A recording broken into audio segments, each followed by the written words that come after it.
फिर कहता हूँ, यीशु मसीह का साफ और स्पष्ट सीधा जवाब, सीधा आज्ञा, कमांडमेंट एक ही है बपतिस्मा को लेकर। मत्ती 28:19 यीशु मसीह ने कहा, जाओ सारे जगत के लोगों को चेला बनाओ, पिता पुत्र पवित्र आत्मा के नाम से बपतिस्मा दो। आगे बपतिस्मा पिता पुत्र और पवित्र आत्मा के नाम से देना चाहिए ना। अभी प्रेरितों की किताब उसका 2:38 पौलुस क्षमा करे पतरस ने वहां पर यीशु के नाम से बपतिस्मा तुम लोग लो। पौलुस ने भी बहुत सारी जगहों पर, प्रेरितों की किताब 19वां अध्याय हो, यहाँ तक कि प्रेरितों की किताब 10वां अध्याय में पतरस का द्वारा लोगों को कहना हो, या फिर और भी कई जगहों पर आप जहाँ जहाँ पढ़ते हैं कि यीशु के नाम से बपतिस्मा लिया है, तो आज की जो पीढ़ी है, आज की जो जनरेशन है, वो कंफ्यूज हो जाती है। बहुत सारे खास करके जवान लोग कंफ्यूज हो जाते हैं कि फिर अब क्या करें। बहुत सिंपल है, बहुत ध्यान से सुनिएगा। यीशु की बातें, यीशु का आज्ञा, यीशु का कमांडमेंट सबसे ऊपर है। उसके बाद पतरस ने क्या किया और किस सरकमस्टेंसेस में किया, मतलब किस परिस्थिति में किया, हम नहीं जानते। पौलुस ने किस मनसा से और किस हालात में और किस वजह से कहा कि यीशु के नाम से बपतिस्मा लो, जैसे कि प्रेरितों की किताब उसका 16वां अध्याय वचन 25 में सूबेदार से कहा कि यीशु के नाम से बपतिस्मा लो, हम नहीं जानते हैं। अच्छा, अगर पौलुस और पतरस अगर आज जिंदा होते, क्षमा करें, अगर आज जिंदा होते तो शायद हम उनको बता पाते या वो हमको बता पाते कि बपतिस्मा यीशु मसीह के तरीके से ही लेना है, और हमने क्यों यीशु मसीह का नाम लिया और हमने क्यों यीशु मसीह कहा सूबेदार को या फिर 3000 को, पतरस और पौलुस बेहतर समझा पाते कि वहाँ की परिस्थिति के हिसाब से हम बोलना क्या चाहते थे। जिसने हमारी रिकॉर्ड लिखी, मतलब जो हमारे को लिख रहा था, उसने क्या लिखा, हमने बोला कुछ और, लोगों ने लिखा कुछ और। क्योंकि याद रखिए कि हमारे पास में ऑडियो नहीं है उनका, हमारे पास में स्क्रिप्चर है, राइटिंग है उनकी। अब राइटिंग में जब वो लिख रहे थे या कोई और लिख रहा था, ये सब बहस का विषय है और ये सब अलग विषय है। लेकिन जब यीशु मसीह ने कहा, 4 लोगों ने जब इसको रिकॉर्ड किया, यीशु मसीह ने कहा कि तुम्हें पिता पुत्र पवित्र आत्मा के नाम से बपतिस्मा देना है, तो फिर वहाँ पर जब प्रश्न उठता है कि अब हम पतरस और पौलुस का क्या करें, तो मैंने अभी जैसे कहा बहुत सिंपल है, यीशु से ऊंचा, यीशु से बड़ा कोई नहीं है। तो फिर हमको वही करना है जो यीशु ने कहा है। अगर पतरस ने और पौलुस ने, शब्द को ध्यान दीजिएगा, पतरस ने और पौलुस ने जिसको भी कहा यीशु के नाम से बपतिस्मा, पतरस ने और पौलुस ने, शब्द को ध्यान दीजिएगा, पतरस ने और पौलुस ने जिसको भी कहा यीशु के नाम से बपतिस्मा, तो याद रखो एक भी जगह पे उन्होंने नहीं कहा कि तुम दो, उन्होंने कहा तुम लो। देखिए शब्द में फर्क है, एक होता है दो, दूसरा होता है लो। तो बपतिस्मा के ऊपर ये जो सब्जेक्ट है, कोशिश करी है मैंने, हालांकि बहुत छोटा है, बहुत लंबा चौड़ा जा सकता था, लेकिन आजकल लोग लंबा चौड़ा वीडियो देखना पसंद नहीं करते, इसलिए मैंने ये छोटा सा वीडियो बनाया। तो आप लोग इसको जरूर देखिएगा। और बपतिस्मा जो है पिता पुत्र पवित्र आत्मा के नाम से ही और एक बार डूब कर ही लेना है। Thank you so much, God bless you. मैं पिछले हफ्ते किसी ने मैंने भेजिया 4-5 दिन पहला डैनियल राज का, और वो बपतिस्मे बारे गल कर रहा, और जो मैं सुनिया मैं इन्ना हैरान होया इस गल तो कि जिन्ने भी सुन रहे उन्होंने की अकल किसी को भी है नहीं। सारे इसका मतलब कि हज़ारां दियां भीड़ां बेवकूफ जेडे सदाई आ या मंदबुद्धि वाली लगे लगते, समझदार तो हो नहीं सकता जे किसी ने सुनिया तो। मैं और बपतिस्मे की गल कर रहा, कहता कि किसी ने उन्होंने पूछा सवाल, और पता नहीं मैंने शक पैंदी खरे पंजाब का ही होवे कोई जिन्हें पूछण वाला, इदा लगता है मैंने जो सुनिया मैं। और बपतिस्मा कहता कि यीशु मसीह के नाम च नहीं आ, ये पिता पुत्र पवित्र आत्मा के नाम च आ।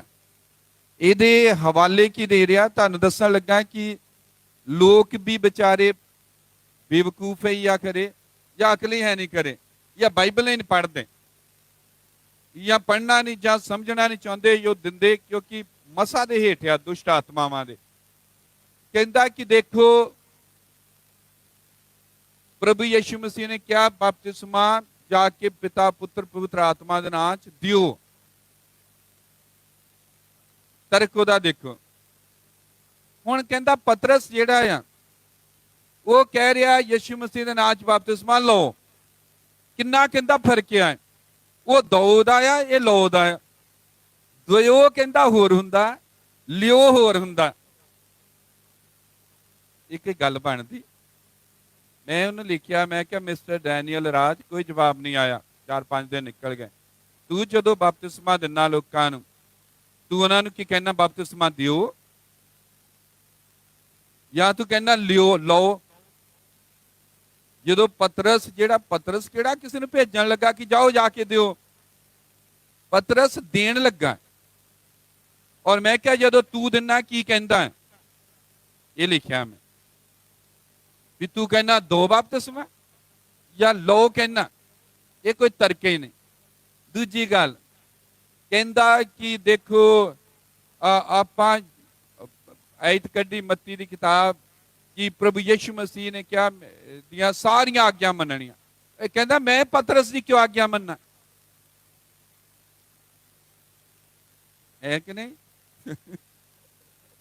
ਤੂੰ ਖਿੱਚੇ ਇਹਨਾਂ ਨੂੰ ਚੌਂਕਾਂ 'ਚ ਕਿਤੇ ਫੜ ਕੇ ਬਾਈਬਲ ਨੂੰ ਕਿੰਨਾ ਸ਼ਰੇਆਮ ਕਰ ਰਹੇ ਆ, ਤੋੜ ਰਹੇ, ਬੇਇੱਜ਼ਤ ਕਰ ਰਹੇ। ਲੋਕਾਂ ਦੇ ਦਿਮਾਗ 'ਚ ਇਹ ਪੈ ਰਿਹਾ ਕਿ ਭਰੋਸੇਯੋਗ ਨਹੀਂ ਹੈ। ਮੈਂ ਕਹਿੰਦਾ ਪਤਰਸ ਦੀ ਕਿਉਂ ਗੱਲ ਮੰਨਣਾ, ਮੈਂ ਯਿਸੂ ਮਸੀਹ ਦੀ ਆਗਿਆ ਮੰਨੂਗਾ। ਮੈਂ ਉਹਨੂੰ ਲਗਭਗ 20 ਭੇਜੇ ਆ ਇਤਿਹਾਸ ਦੇ ਸਬੂਤ, 15-20 ਹੋਣੇ। ਔਰ ਇਤਿਹਾਸ ਵਿਕੀਪੀਡੀਆ ਤਾਂ ਆਮ ਹੀ ਤੁਸੀਂ ਲੱਭਦੇ ਆ, ਕੋਈ ਚੀਜ਼ ਲੱਭਣੀ ਹੁੰਦੀ ਵਿਕੀਪੀਡੀਆ ਚ ਲੱਭ ਪੈਂਦੀ ਆ। ਵਿਕੀਪੀਡੀਆ ਇੰਟਰਨੈਟ ਤੇ ਵਿਕੀਪੀਡੀਆ ਆਮ ਹੀ ਆ, ਜਿਹਨੂੰ ਵੀ ਕਿਤੇ ਨੂੰ ਵੀ ਲੱਭ ਸਕਦਾ। ਉਹੀ ਕਹਿੰਦਾ ਬਪਤਿਸਮਾ ਜਿਹੜਾ ਕੈਥੋਲਿਕ ਨੇ ਬਦਲਿਆ, ਵਿਕੀਪੀਡੀਆ ਕਹਿੰਦਾ। ਨੀਸੀਅਨ ਕੌਂਸਲ ਸਭਾ ਦਾ ਸਾਰੀ ਡਿਟੇਲ ਵਿਕੀਪੀਡੀਆ 'ਚ। 325 ਜਦੋਂ ਸਭਾ ਕੀਤੀ ਗਈ, ਉਸ ਸਭਾ ਦੀ ਬਹਿਸ ਕੀ ਸੀ, ਕਾਰਨ ਕੀ ਸੀ ਇਕੱਠੇ ਕਰਨ ਦਾ? 1800 ਬੰਦੇ, 1800 ਬੰਦੇ, ਧਾਰਮਿਕ ਆਗੂ, ਵਿਦਵਾਨ, ਬਾਈਬਲ ਦੇ ਟੀਚਰ ਸਾਰੇ ਇਕੱਠੇ ਕੀਤੇ ਗਏ।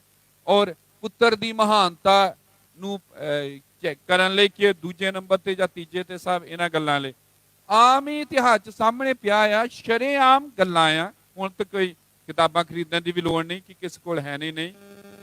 ਪਰ ਦੁੱਖ ਅਜਿਹੇ ਬੰਦਿਆਂ ਦਾ ਆ ਜੋ ਬਪਤਿਸਮਾ ਲੈਣਾ ਨਹੀਂ ਚਾਹੁੰਦੇ, ਚੱਲਣਾ ਨਹੀਂ ਚਾਹੁੰਦੇ ਅਸਲ, ਔਰ ਇਦਾਂ ਦੇ ਆਦਮੀਆਂ ਤੋਂ ਪੁੱਛਦੇ ਆ ਜਿਹਨੇ ਪਟੇ ਜਿਹੇ ਰੱਖੇ ਆ, ਦੇਖਣ ਨੂੰ ਐਕਟਰ ਜਿਹੇ ਲੱਗਦੇ ਆ, ਔਰ ਇੱਕ ਤੋਂ ਵੱਧ ਅੰਗੂਠੀਆਂ ਪਾਈਆਂ ਆ। ਇੱਕ ਤੋਂ ਵੱਧ ਅੰਗੂਠੀਆਂ ਦਾ ਮਤਲਬ ਜ਼ਿਆਦਾ ਵਿਆਹਾਂ ਦਾ ਦੱਸਦਾ, ਕਿਉਂਕਿ ਅੰਗੂਠੀ ਸਿਰਫ ਵਿਆਹ ਦੇ ਲਈ ਹੁੰਦੇ ਆ। ਸਪਿਰਿਟ ਕੀ ਆ, ਦੋ ਦਾ ਕੀ ਲੋੜ ਆ? ਬਾਈਬਲ ਦੇ ਹਿਸਾਬ ਦੇ ਨਾਲ ਰਿੰਗ ਹਮੇਸ਼ਾ ਸਾਡੇ ਵਿਆਹ ਦਾ ਨਾਂ ਟੁੱਟਣ ਵਾਲਾ ਜੋ ਰਿਸ਼ਤਾ ਹੈ ਉਹਦਾ ਬਿਆਨ ਹੈ।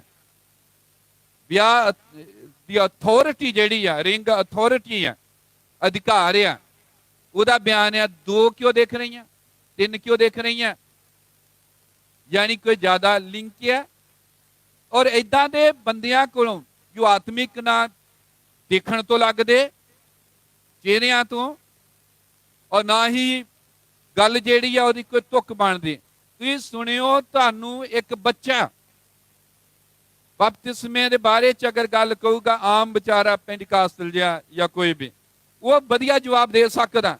ਔਰ ਜਵਾਬ ਦੇ ਸਕਦਾ, ਦੇਖੋ ਉੱਥੇ ਦਿਓ ਕਿਆ, ਇੱਥੇ ਲਿਓ ਕਿਆ। ਔਰ ਚਲੋ ਇੰਗਲਿਸ਼ ਚ ਇਹਨੂੰ ਪੜ੍ਹਦੇ ਆ, English go and baptize in the name of the Father and of the Son and of the Holy Ghost, प्रभु यीशु मसीह के नाम में बपतिस्मा लो। देखो कहता इत्थे नाम बाद च आउंदा, इंग्लिश च नाम पहला आउंदा।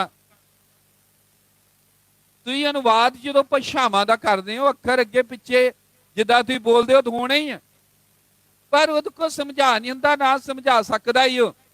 ਪਰ ਉੱਥੇ ਕਿੰਨਿਆਂ ਨੇ ਲਿਖਿਆ ਸਾਡੇ ਮੰਮੀ, ਪਤਾ ਨਹੀਂ ਉਹ ਹੋ ਰਿਹਾ, ਉਹਨੂੰ ਵੀ ਮੈਂ ਕੀਤਾ, ਉਹ ਵੀ ਜਵਾਬ ਨਹੀਂ ਦਿੰਦਾ। ਮੈਂ ਕਿਹਾ ਜੋ ਤੂੰ ਕਰ ਰਿਹਾ ਨਥਿੰਗ ਬਟ ਅ ਮੈਸ, ਮੈਂ ਕਿਹਾ ਖਲਾਰਾ ਆ ਸਾਰਾ ਹੀ।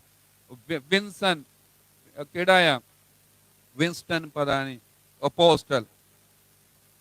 ਤੇ ਮੈਂ ਕਿਹਾ ਨਾਲੇ ਦੱਸੋ ਕਿ ਤੂੰ ਅਪੋਸਟਲ ਆ ਜਾਂ ਪਾਸਟਰ ਆ, ਕਿਉਂਕਿ ਐਕਟੀਵਿਟੀ ਤੇਰੀ ਸਾਰੀਆਂ ਪਾਸਟਰ ਵਾਲੀਆਂ। ਲਿਖਿਆ ਅਪੋਸਟਲ ਆ। 5 ਪ੍ਰਕਾਰ ਦੀ ਬਾਈਬਲ ਚ ਸੇਵਕਾਈ ਆ। ਅਫਸੀਆਂ ਦੀ ਕਿਤਾਬ 4 ਬਾਬ 11 ਹੈ। ਪਾਸਟਰ ਦਾ ਸੁਭਾਅ ਹੋਰ ਹੁੰਦਾ, ਐਵੈਂਜਲਿਸਟ ਦਾ ਹੋਰ ਹੁੰਦਾ। ਭਾਈ ਭਾਗ ਫੜਾਣਾ ਵੀ ਗੱਲ ਹੋ ਰਹੀ ਸੀ ਫੋਨ ਤੇ ਪਰਸੋਂ ਹੀ। ਸ਼ਾਇਦ ਕੱਲ ਹੀ, ਇਵੈਂਜਲਿਸਟ ਹੋਰ ਤਰ੍ਹਾਂ ਕਰਦਾ, ਪਾਸਟਰ ਹੋਰ ਤਰ੍ਹਾਂ ਕਰਦਾ, ਅਪੋਸਟਲ ਕਦੇ ਚਰਚ ਨਹੀਂ ਚਲਾਉਂਦਾ। ਇਹ ਤਾਂ ਜਿਹੜਾ ਵੀ ਕੋਈ ਕਹੂਗਾ ਅਪੋਸਟਲ ਆ ਮੈਂ, ਐਤਵਾਰ ਚਰਚ ਚਲਾਵੇ, ਬਾਈਬਲ 'ਚ ਕਿਤੇ ਨਹੀਂ ਹੈ। ਇਹਦਾ ਮਤਲਬ ਕਿ ਉਹ ਕਨਫਿਊਜ਼ ਲੋਕਾਂ ਨੂੰ ਵੀ ਕਰ ਰਿਹਾ, ਆਪ ਵੀ ਕੁਝ ਨਹੀਂ ਪਤਾ।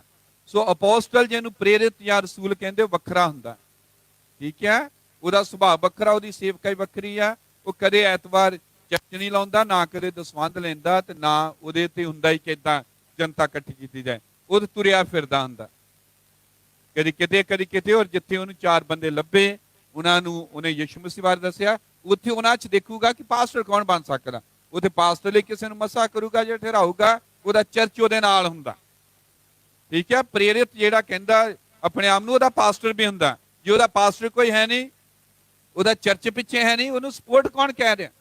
ਇਵੈਂਜਲਿਸਟ ਤੇ ਅਪੋਸਟਲ ਦੇ ਉੱਤੇ ਇੱਕੋ ਹੀ ਮਸਾ ਹੁੰਦਾ, ਬੱਬਰ ਸ਼ੇਰ ਦਾ, ਠੀਕ ਹੈ। ਅਪੋਸਟਲ ਤੇ ਇਵੈਂਜਲਿਸਟ। ਇਵੈਂਜਲਿਸਟ ਹੁੰਦਾ ਪ੍ਰਚਾਰਕ, ਅਪੋਸਟਲ ਆ ਰਸੂਲ ਜਾਂ ਮਿਸ਼ਨਰੀ ਜਾਂ ਪ੍ਰੇਰਿਤ। ਔਰ ਜਦੋਂ ਉਹਨੂੰ ਮਿਸ਼ਨਰੀ ਕਹਿੰਦੇ ਆ, ਤੂੰ ਟਿਕ ਕੇ ਨਹੀਂ ਬੈਠੂਗਾ, ਪੱਕਾ ਇੱਕ ਜਗ੍ਹਾ ਬੈਠਾ ਜਲੰਧਰ, ਔਰ ਹਰ ਵਾਰ ਐਤਵਾਰ ਸੰਗਤੀ ਲਾ ਰਿਹਾ। ਉਹ ਅਪੋਸਟਲ ਦਾ ਤੇ ਗੁਣ ਹੀ ਨਹੀਂ ਹੈ, ਉਹ 'ਚ ਬੱਬਰ ਸ਼ੇਰ ਦਾ ਮਸਾ ਹੁੰਦਾ, ਠੀਕ ਹੈ। ਇਹ ਤੋਂ ਬਾਅਦ ਹੁੰਦਾ ਆ ਇਹ ਤੋਂ ਬਾਅਦ ਅੱਜ ਦੇਖਦੇ ਕਿ ਨਬੀ ਹੈ, ਨਬੀ ਦੇ ਉੱਤੇ ਉਕਾਬ ਦਾ ਮਸਾ ਹੁੰਦਾ ਹੈ, ਠੀਕ ਹੈ। ਇਹ ਤੋਂ ਬਾਅਦ ਉਪਦੇਸ਼ਕ ਆ, ਟੀਚਰ, ਕਈਆਂ ਨੂੰ ਪ੍ਰਚਾਰਕ ਇਵੈਂਜਲਿਸਟ ਜਿੱਤੇ ਸ਼ੇਰ ਦਾ ਮਸਾ ਆ, ਕਈਆਂ ਨੂੰ ਉਪਦੇਸ਼ਕ ਟੀਚਰ, ਉਪਦੇਸ਼ਕ ਟੀਚਰ ਆ। ਟੀਚਰ ਤੇ ਮਨੁੱਖ ਦਾ ਮਸਾ, 4 ਜੰਤੂ ਆ ਪ੍ਰਕਾਸ਼ ਦੀ ਪੋਥੀ 4 ਬਾਬ, ਮਨੁੱਖ ਦਾ ਮਸਾ ਹੁੰਦਾ ਆ। ਕਈਆਂ ਨੂੰ ਉਹਨੇ ਪਾਸਬਾਨ, ਪਾਸਟਰ, ਪਾਸਟਰ ਦੇ ਉੱਤੇ ਮਸਾ ਬਲਦ ਦਾ ਮਸਾ ਹੈ, ਬੈਠ ਕੇ ਦਾ ਮਸਾ। ਪਤਾ ਨਹੀਂ ਲੋਕਾਂ ਨੂੰ ਪਤਾ ਜਾਂ ਨਹੀਂ, ਯਿਸੂ ਮਸੀਹ ਨੂੰ ਬਾਈਬਲ 'ਚ ਬੈਲ ਕਿਹਾ ਗਿਆ, ਗਾਂ ਨਾ ਦਰਸਾਇਆ ਗਿਆ, ਬਲੀਆਂ ਦਿੱਤੀਆਂ ਗਈਆਂ, ਬਲਦ ਦੀਆਂ ਬਲੀਆਂ ਦਿੱਤੀਆਂ ਗਈਆਂ। ਬਲਦ ਦਾ ਕੰਮ ਕੀ ਆ? ਭਾਰ ਚੁੱਕਣਾ। ਇਹ ਸਾਰੇ ਥੱਕੇ ਹੋਏ ਅਤੇ ਭਾਰ ਹੇਠ ਦੱਬੇ ਹੋਏ ਲੋਕੋ ਮੇਰੇ ਕੋਲ ਆਓ, ਮੇਰੇ ਉੱਤੇ ਭਾਰ ਲੱਦ ਦਿਓ ਆਪਣਾ। ਯਿਸੂ ਮਸੀਹ ਦੀ ਸੇਵਕਾਈ, ਮਿਹਨਤ, ਲੇਬਰ ਦੀ ਲੇਬਰ, ਆਮੇਨ। ਉਦੋਂ ਉਹ ਫੇ ਬੈਠ ਕੇ ਦੇ ਰੂਪ ਦੇ ਵਿੱਚ ਆ। ਹਰੇਕ ਤੇ ਜਦੋਂ ਮਸਾ ਵੱਖਰਾ, ਤਾਂ ਆਟੋਮੈਟਿਕ ਉਹਦੀ ਸੇਵਕਾਈ ਵੱਖਰੀ ਹੈ। ਤਾਂ ਇਹ ਕੀ ਆ? ਫਰਾਤ ਦਰਿਆ। ਇਹ ਕੀ ਆ? ਦੁਸ਼ਟ 20 ਕਰੋੜ ਦੁਸ਼ਟ ਆਤਮੇ ਲਿਖਿਆ ਉਹਨਾਂ ਦੇ ਅੰਦਰ ਆ, ਚਿੰਨ੍ਹ ਦਿਖਾਉਂਦੇ, ਭਰਮਾਉਂਦੇ ਆ, ਲੋਕਾਂ ਨੂੰ ਭਰਮਾਉਣ ਦੇ ਲਈ ਆ। ਪਰ ਤੁਸੀਂ ਜਿਹਨਾਂ ਨੂੰ ਪਤਾ ਲੱਗ ਗਿਆ ਆ ਕਿ 666 ਆ, ਇਹ ਸ਼ੈਤਾਨੀ ਕਾਰਵਾਈ ਆ, ਕਦੇ ਏਦਾਂ ਦੇ ਬੰਦਿਆਂ ਨੂੰ ਨਾ ਸੁਣੋ, ਤੁਹਾਨੂੰ ਪਰਮੇਸ਼ਰ ਨੂੰ ਹਿਸਾਬ ਦੇਣਾ ਪੈਣਾ ਹੈ, ਠੀਕ ਹੈ। ਕਦੇ ਨਾ ਇਹਨਾਂ ਨੂੰ ਸੁਣੋ, ਔਰ ਜੇ ਹੁੰਦਾ ਤੇ ਇਹਨਾਂ ਦੇ ਵਚਨ ਦੇ ਹਵਾਲੇ ਇਹਨਾਂ ਨੂੰ ਦੋ, ਠੀਕ ਕਰੋ, ਆਮੇਨ।